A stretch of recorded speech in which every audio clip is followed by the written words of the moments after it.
Everyone, welcome back to my YouTube channel. तो आज की इस वीडियो पर हम लोग new state and union territories created after 1956 के बारे में पढ़ने वाले हैं। इससे पहले जितने भी सारे टॉपिक्स है यूनियन एंड इट्स टेरिटरी का चैप्टर का, वो सारे वीडियो हम पार्ट 1 में और पार्ट 2 में कंप्लीट कर दिए हैं। ये वीडियो पार्ट 3 है। तो इस वीडियो पर हम लोग ये जो चैप्टर है उसका एकदम कंप्लीट पढ़ेंगे। तो हम लोगों का जो टॉपिक है वो स्टार्टिंग कहाँ से हो रहा है, यहाँ से। इससे पहले वाले जितने भी टॉपिक्स है वो हम पढ़ा चुके हैं पार्ट 1 और पार्ट 2 का वीडियो में। अगर आप लोग कोई न्यू कैंडिडेट है तो पहले आप लोग पार्ट 1 और पार्ट 2 देख लीजिए, देन उसके बाद ये वीडियो को देखिएगा ताकि आप लोगों को अच्छे से समझ में आ जाए। आया समझ में? और अगर आप लोग न्यू कैंडिडेट है तो प्लीज़ मेरे चैनल को लाइक एंड सब्सक्राइब जरूर कर लीजिएगा ताकि इसी तरीके का इंफॉर्मेटिव वीडियोस चैप्टर से रिलेटेड आप लोगों के पास आते जाएगा। तो ज़्यादा वक्त को बर्बाद ना करते हुए हम लोग चैप्टर को स्टार्ट करते हैं। तो सबसे पहले जो हम लोगों का टॉपिक है उसको हम लोग देख लेते हैं कि ये टॉपिक क्या बोलना चाहता है। New state and union territories created after 1956। 1956 के बाद जो भी सारे न्यू स्टेट्स बने, यूनियन टेरिटरीज बने, उस सब के बारे में इस वीडियो पर, इस चैप्टर में यहाँ पर हम लोग पढ़ने वाले हैं। तो यहाँ पर क्या बोल रहा है,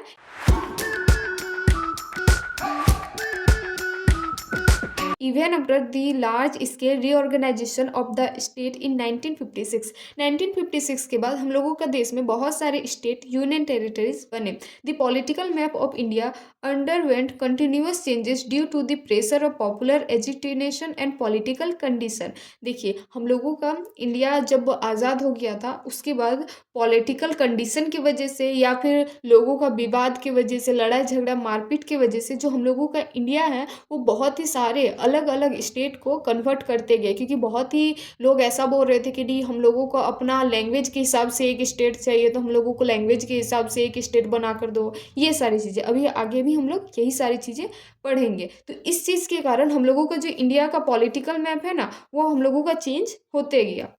The demand for the creation of some more states on the basis of language or culture homogeneity resulted in the bifurcation of existing state। देखिए, यहाँ पर जो हम बताएं आप लोगों को, विवाद के कारण किस लिए लोग अपना दूसरा स्टेट मांग रहे थे, किस लिए लोग दूसरा स्टेट बनाने खोज रहे थे, वही सारी चीज़ें यहाँ पर लिखी हुई है। लोगों का कहना ये था गवर्नमेंट ऑफ इंडिया से कि हम लोगों को लैंग्वेज के बेसिस पर और हमारे संस्कृति के बेसिस पर स्टेट होना चाहिए, तो हम लोगों को उस तरीके का स्टेट दीजिए।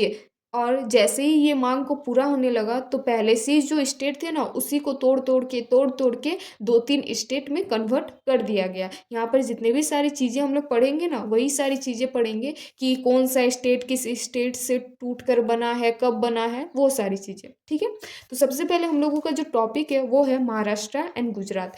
इन 1960 में the bilingual state of Bombay was divided into 2 separate state, Maharashtra for Maharashtra speaking people and Gujarat for Gujarati speaking people. देखिए, महाराष्ट्र और गुजरात कहाँ से टूटकर बना है? बॉम्बे स्टेट से। बॉम्बे स्टेट जब 2 भाग में टूटा तब कौन कौन सा स्टेट बना? एक महाराष्ट्र, एक गुजरात। महाराष्ट्र स्टेट में कौन से लोग रहने लगे? मराठी स्पीकिंग पीपुल, और गुजरात में Gujarati speaking people. Gujarat was stabilise as the 15th state of the Indian union. जो गुजरात था ना, वो जब बॉम्बे स्टेट से डिवाइड होकर बना तो वो 15वां स्टेट बनकर इंडिया में आया। मतलब कि 15 नंबर में गुजरात जो है वो हम लोगों का इंडिया में एक स्टेट बनकर आया।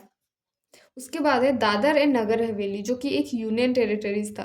The Portugal rule this territory under its liberalization in 1954। 1954 तक जो पुर्तगाल हम लोगों के देश में आए थे ना, अंग्रेज सब, पुर्तगाल सब शासन करने के लिए, वो 1954 तक हम लोगों का देश में दादर और नगर हवेली में शासन अपना चलाए थे। Subsequently the administration was carried on till 1961 by the administrator chosen by the people themself. 1954 के बाद जो दादर एंड नगर हवेली में जो भी सारे पीपल थे वो अपने से चूज किए गवर्नमेंट, और वहाँ पर गवर्नमेंट खुद अपना रूल को लागू करती थी। It was converted into A union territory of India by the 10th constitutional amendment act 1961। 1961 में 10वां कॉन्स्टिट्यूशनल अमेंडमेंट एक्ट के दौरान ये जो दादर एंड नगर हवेली है ना, इसको यूनियन टेरिटरी में कन्वर्ट कर दिया गया। बोला गया कि दादर एंड नगर हवेली हम लोगों का यूनियन टेरिटरीज है।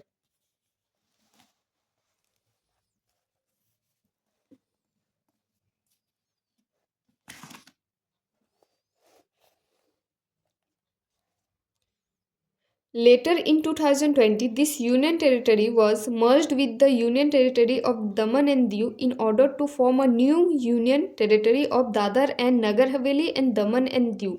2020 में जो हम लोगों का दमन एंड दीव यूनियन टेरिटरी था ना, वो नगर Dadar and Nagar Haveli union territory से जोड़ दिया गया और साथ ही एक न्यू यूनियन टेरिटरी बना दिया गया। कौन सा न्यू यूनियन टेरिटरी बना? तो उसका नाम था दादर एंड नगर हवेली और दमन एंड दीव। मतलब कि दो यूनियन टेरिटरी को ज्वाइन करके एक सिंगल यूनियन टेरिटरी में कन्वर्ट कर दिया गया। कब कन्वर्ट कर दिया गया? Union territory act 2019। उसके बाद है गोवा, दमन एंड दीव। अभी इसके बारे में हम लोग पढ़ेंगे। India acquired these three territories from the Portugal by means of a police action in 1961।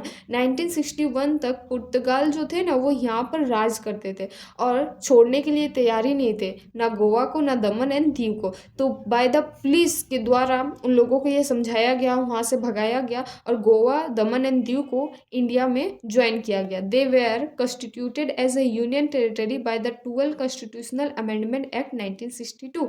1962 में दमन एंड दीव को यूनियन टेरिटरी के रूप में कहा गया कॉन्स्टिट्यूशनल अमेंडमेंट एक्ट 1962 के द्वारा। Later in 1987 Goa was conferred a statehood और 1987 में गोवा को एक स्टेट का दर्जा दिया गया। स्टेटहुड यहाँ पर लिखा हुआ है ना, मतलब कि स्टेट का दर्जा दिया गया। Consequently Daman and Diu was made a separate union territory और दमन एंड दीव को एक सेपरेट यूनियन टेरिटरी बना दिया गया। Again in 2020, the Union Territory of Daman and Diu was merged with the Union Territory of Dadar and Nagar Haveli in order to form a new Union Territory of Dadar and Nagar Haveli and Daman and Diu। जो यहाँ पर हम लोग पढ़े थे ना, union territory Daman and Diu को किसके साथ जोड़ दिया गया? दादर एंड नगर हवेली के साथ। तो कौन सा न्यू यूनियन टेरिटरी बना? Dadar and Nagar Haveli and Daman and Diu. तो वही सारी चीज़ें यहाँ पर भी लिखी हुई है कि दमन एंड दीव को किसके साथ जोड़ दिया गया? दादर एंड नगर हवेली के साथ। और जो न्यू यूनियन टेरिटरी बना उसका नाम क्या होगा? Dadar and Nagar Haveli, Daman and Diu. फिर this was done by the Dadra and Nagar Haveli and Daman and Diu merger of union territory act 2019। कब ये एक्ट पास हुआ था? 2019 में। अब हम लोग आते हैं पुडुचेरी में। पुडुचेरी के बारे में अब हम लोग पढ़ते हैं। The territory of Puducherry comprises the former French establishment in India. जो पुडुचेरी था ना, वो फ्रेंच स्टेबलाइजमेंट किया था इंडिया में, नोन एज पुडुचेरी, और इंडिया में इसको पुडुचेरी के नाम से जानते हैं। काराकाल, Mahe and Yanam. The French handed over this territory to India in 1954। जो फ्रेंच लोग थे ना, वो पुडुचेरी को हम लोगों को कब दिए थे? 1954 में। Subsequently it was administered as an acquired territory till 1962, where it was made a union territory by the 14th Constitutional Amendment Act। 14 constitutional amendment act हुआ, तब जाकर पुडुचेरी को हम लोगों का एक यूनियन टेरिटरी घोषित किया गया कि नहीं, हम लोगों का जो पुडुचेरी है वो हम लोगों का यूनियन टेरिटरी है इंडिया के लिए। अब हम लोग पढ़ते हैं नागालैंड के बारे में। In 1963 the state of Nagaland was formed by taking the Naga hills and Tuensang area out of the state of Assam. Nagaland हम लोगों का कैसे बना? 1963 में जो असम का नागा हिल था ना और तानसेंग, उसको ना डिवाइड किया गया और उस एरिया को नागालैंड बोला गया। This was done to satisfy the movement of the hostile Nagas. जो होस्टल नागास थे ना, वो लोग आंदोलन कर रहे थे कि हम लोगों को एक स्टेट चाहिए, और यही आंदोलन को रोकने के लिए एक नागालैंड बनाया गया। किसके किसके टूटने से? असम का टूटने से नागा हिल और तानसेन को जोड़कर नागालैंड बनाया गया। However before given Nagaland the status of the 16 constitutional of India union, it was place under the control of the governor of Assam in 1961।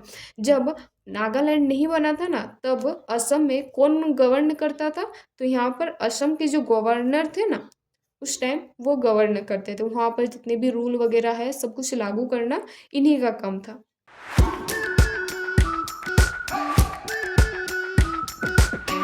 Haryana, Chandigarh and Himachal Pradesh. अब हम लोग इस टॉपिक के बारे में पढ़ते हैं। In 1966 the state of Punjab was bifurcated to, create Haryana the 17 state of the Indian union and the union territory of Chandigarh. 1966 में हम लोगों का ये हरियाणा बना था, 17 स्टेट था और इंडिया में एक यूनियन टेरिटरी बना था जो कि चंडीगढ़ था। किसका टूटने से? पंजाब के टूटने से, जो कि यहाँ पर लिखा हुआ है, आप लोग देख सकते हैं। In 1966 the state of Punjab was bifurcated. इसका मतलब क्या होता है? ये वर्ड का मतलब टूटना होता है। तो पंजाब के टूटने से क्या क्या बना था? मतलब बाइफर्केटेड, डिवाइड होने से क्या क्या बना था? हरियाणा बना था जो कि हम लोगों का 17th स्टेट था और साथ ही साथ एक यूनियन टेरिटरी बना था जो कि चंडीगढ़ था। This followed the demand for a separate 6 homeland Punjabi Suba raise by the Akali Dal under the leadership of master Tara Singh. Master Tara Singh जब आंदोलन कर रहे थे एक पंजाबी सुबह के लिए, एक होमलैंड बनाने के लिए, सिख लोगों के लिए एक होमलैंड बनाने के लिए, इसीलिए ये जो पंजाब था वो हम लोग बाइफॉर्केटेड किए, अलग अलग स्टेट में कन्वर्ट करने के लिए, on the recommendation of the Shah commission. किसके रिकमेंडेशन पर? शाह कमीशन के वजह से। 1966 में the Punjabi speaking area were constituted into the unilingual state of Punjabi. और जो भी सारे पंजाबी लोग थे वो सारे पंजाब में रहने लगे। The Hindi speaking area were constituted into the state of Haryana. और जो हिंदी स्पीकिंग वाले लोग थे वो हरियाणा में रहने लगे। And the hilly area were merged with the adjoining union territory of Himachal Pradesh. और जो हिली एरिया था उसको हिमाचल प्रदेश घोषित कर दिया गया। In 1971 the union territory of Himachal Pradesh was elevated to the status of a state. और हिमाचल प्रदेश को एक स्टेट का दर्जा दिया गया। कब दिया गया? 1971 में। और हिमाचल प्रदेश हम लोगों का कौन सा स्टेट था? 18 स्टेट बनकर आया हुआ था। अब हम लोग आते हैं मणिपुर, त्रिपुरा एंड मेघालय वाला टॉपिक में। In 1972 the political map of north east India underwent a major changes. जो हम लोगों का इंडिया का पॉलिटिकल मैप है ना, जो इंडिया का मानचित्र दिखाता है, फिगर दिखाता है, तो जो नॉर्थ ईस्ट वाले हम लोगों का एरिया है, नॉर्थ ईस्ट वाले, उस एरिया में ना काफ़ी सारे चेंजेस हुआ, मेजर चेंजेस। दस the 2 union territory of Manipur and Tripura and the sub state of Meghalaya got statehood. Manipur and Tripura, Meghalaya में ही मणिपुर और त्रिपुरा को एक सब स्टेट के रूप में माना जाता था और मेघालय को एक statehood and 2 union territories of Mizoram and Arunachal Pradesh बोला गया।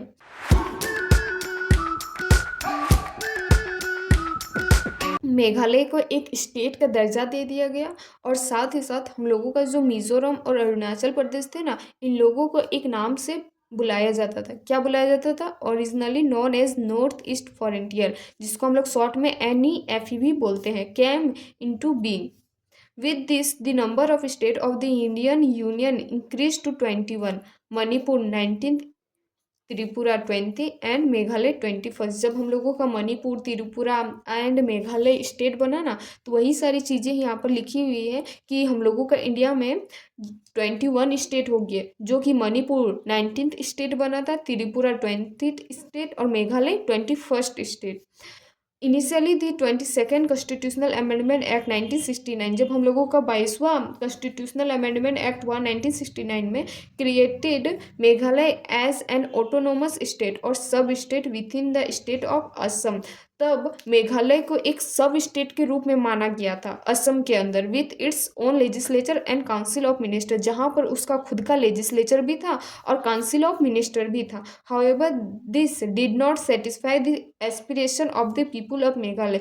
वहाँ पर लेजिस्लेचर खुद का होने के बावजूद, काउंसिल ऑफ मिनिस्टर होने के बावजूद, वहाँ का लोगों का जो भी मांग था वो पूरा नहीं हो पा रहा था। The union territories of Mizoram and Arunachal Pradesh were also form out of the territory of Assam. और असम से टूटने के बाद, मतलब डिवाइड होने के बाद, असम एक मिजोरम और अरुणाचल प्रदेश भी एक टेरिटरी बनकर आया।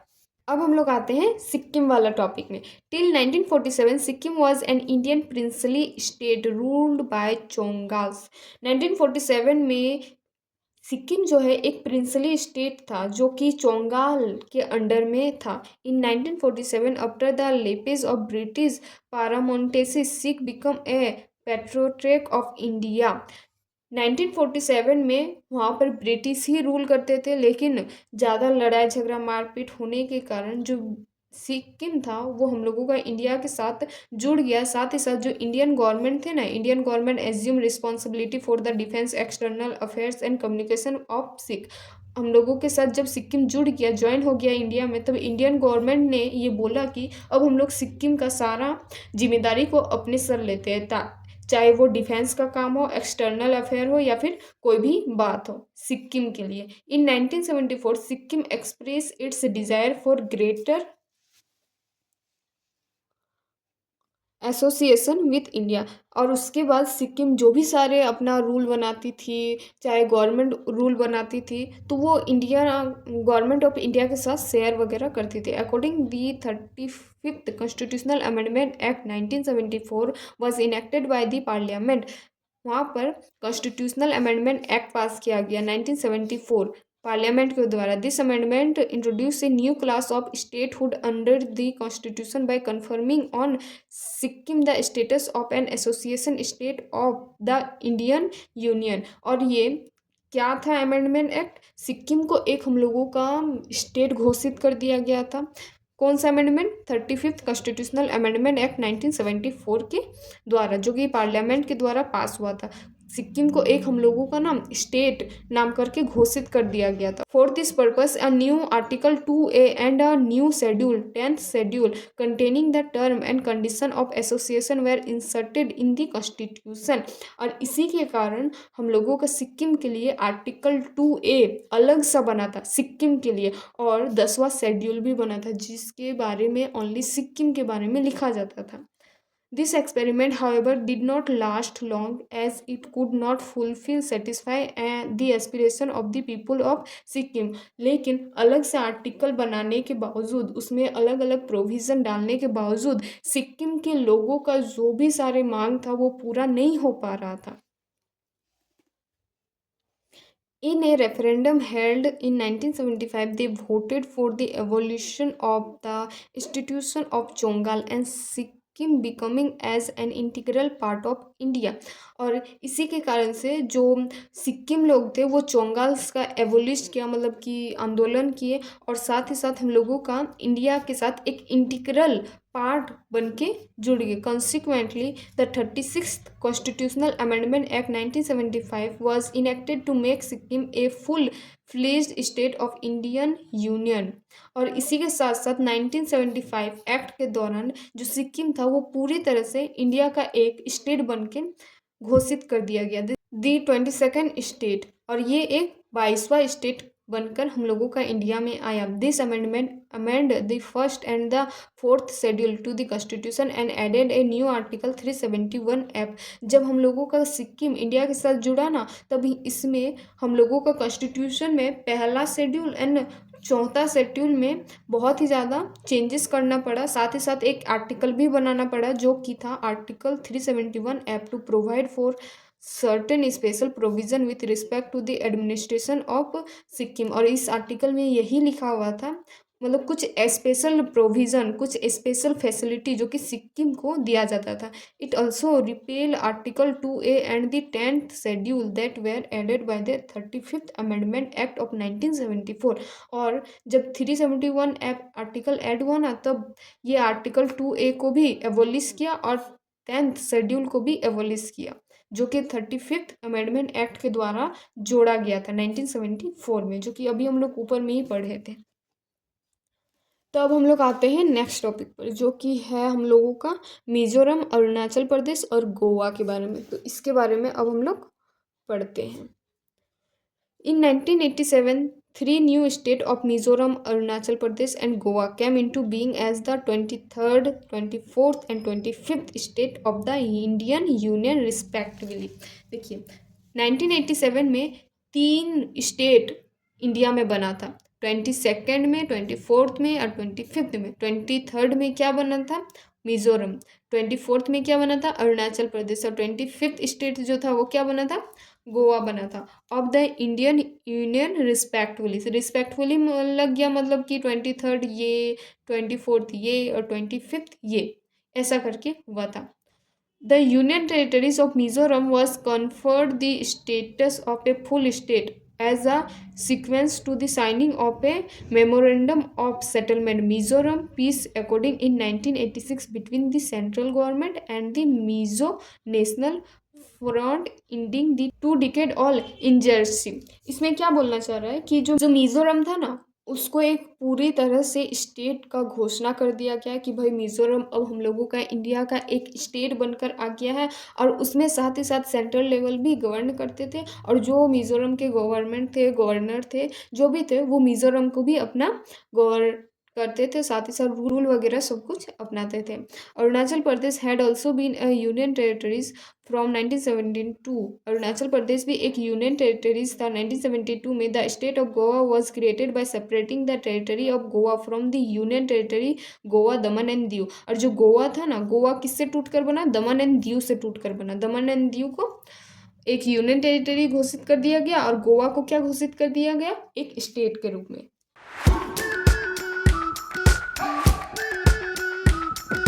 अब हम लोग आते हैं नेक्स्ट टॉपिक पर, जो कि है Chandigarh, Uttarakhand and Jharkhand. In 2003 more new state of Chandigarh, Uttarakhand and Jharkhand were created.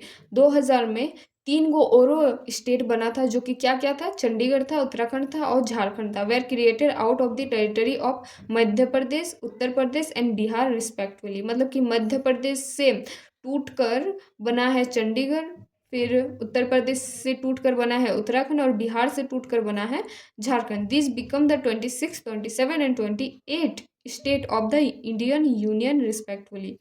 26 state कौन सा था? चंडीगढ़। 27 स्टेट कौन सा था? उत्तराखंड। और 28 स्टेट कौन सा था? झारखंड था। उसके बाद है, अब हम लोग पढ़ते हैं तेलंगाना के बारे में। In 2014, the new state of Telangana came into existence as the 29th state of the Indian Union। 2014 में 29th स्टेट के रूप में कौन आया था? तेलंगाना आया था।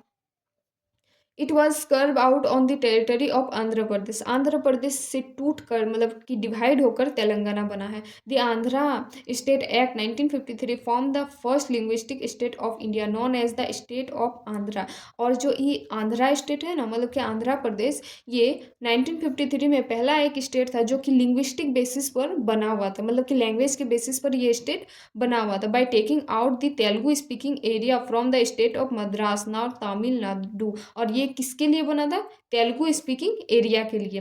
Kurnool was the capital of Andhra state. और कुर्नूल पहले आंध्र प्रदेश का कैपिटल था। And the state high court was stabilize at Guntur. और जो हाई कोर्ट कब कहाँ स्टेबलाइज हुआ था? गुंटूर में। The state reorganisation act 1956 merge the Telugu speaking area of Hyderabad state with the Andhra state to create the enlarge Andhra Pradesh state. और यही एक्ट के दौरान जो तेलुगु स्पीकिंग एरिया थे ना, वो आंध्रा प्रदेश के हैदराबाद में जाने लगे with the Andhra state to create in large Andhra Pradesh. मतलब कि तेलुगु स्पीकिंग जो लोग हैं ना, वो आंध्रा प्रदेश में रहने लगे। ये एक पहला लिंग्विस्टिक स्टेट है। The capital of the state was shifted to Hyderabad. और ये कुर्नूल की जगह हैदराबाद शिफ्ट हो गया इसका capital. Again the Andhra Pradesh reorganisation act 2040 bifurcated the Andhra Pradesh into 2 separate state, namely the Andhra Pradesh and the Telangana. और ये जो आंध्र प्रदेश है, ये आगे चल के 2014 में इसको और भी डिवाइड किया गया 2 स्टेट में। क्या क्या डिवाइड किया गया? एक आंध्र प्रदेश रह ही गया, और इससे एक टूट कर बना तेलंगाना, जो कि 2014 में बना है। अब हम लोग आते हैं नेक्स्ट टॉपिक पर, जो कि है Jammu and Kashmir and Ladakh. Till 2019 the erstwhile state of Jammu and Kashmir had its own constitution and thus enjoy a special status by virtue of article 370 of the constitution of India. Jammu Kashmir 2019 तक अपना खुद का एक कॉन्स्टिट्यूशन बनाया हुआ था, और साथ ही साथ वही कॉन्स्टिट्यूशन को वो लोग इंजॉय करता था। उन लोगों को सेंट्रल लेवल पर जो भी सारे कॉन्स्टिट्यूशन में वर्क हो रहा है, नहीं हो रहा है, उससे उन लोगों को कोई भी मतलब नहीं था। जम्मू कश्मीर का खुद का एक कॉन्स्टिट्यूशन था, लेकिन 2019 में ये जो अपना कॉन्स्टिट्यूशन था ना, आर्टिकल 370 में था, इसको हटा दिया गया था of the constitution of India. In 2019 this special status was abolished by the presidential order known as the constitution application to Jammu and Kashmir order 2019। देखिए यहाँ पर वही लिखा हुआ हुआ है। एबॉलिश का मतलब हटा दिया जाता था। आंदोलन हुआ कि 370 सिर्फ जम्मू कश्मीर ही क्यों स्पेशल प्रोविज़न वगैरह फ़ायदा उठाएगा, सब स्टेट में ही ऐसा होना चाहिए। इसीलिए भारत सरकार जो है जम्मू कश्मीर से 370 हटा दी, मतलब कि उन लोगों का जो खुद का कॉन्स्टिट्यूशन वो लोग स्पेशल स्टेटस अपना इंजॉय कर रहे थे ना, वो चीज़ को वो लोग हटा दिए। The order separate the earlier order known as the Constitution Application to Jammu and Kashmir Order 1954. The 2019 order extended all the provision of the Constitution of India to Jammu and Kashmir also. और ये यहाँ पर बताया गया कि जो central level पर India का जो कॉन्स्टिट्यूशन है वो जम्मू कश्मीर को भी अब मानना पड़ेगा, ना कि वो लोग अपना खुद का कॉन्स्टिट्यूशन को मानेगा। Further the Jammu and Kashmir reorganisation act 2090 bifurcated the erstwhile state of Jammu and Kashmir into two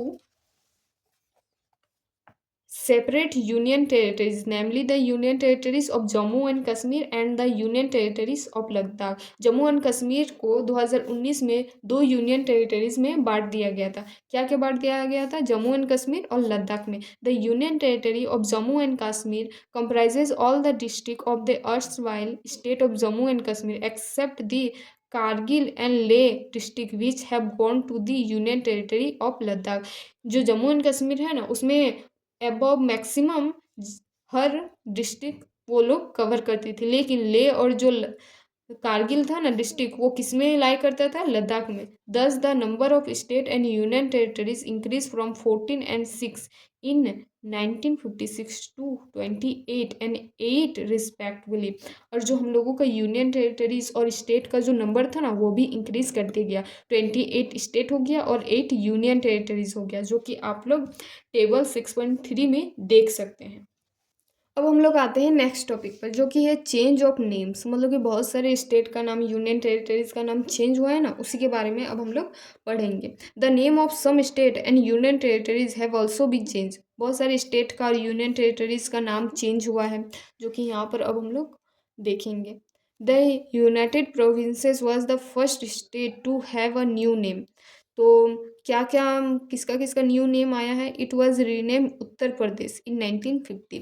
उत्तर प्रदेश का नाम पहले कुछ और था और 1950 के बाद कुछ और रखा। इन 1969 मद्रास वाज रीनेम तमिलनाडु। तमिलनाडु का पहला मद्रास नाम था, उसको रीनेम करके तमिलनाडु में कन्वर्ट कर दिया गया। Similarly in 1973 Mysore was renamed Karnataka.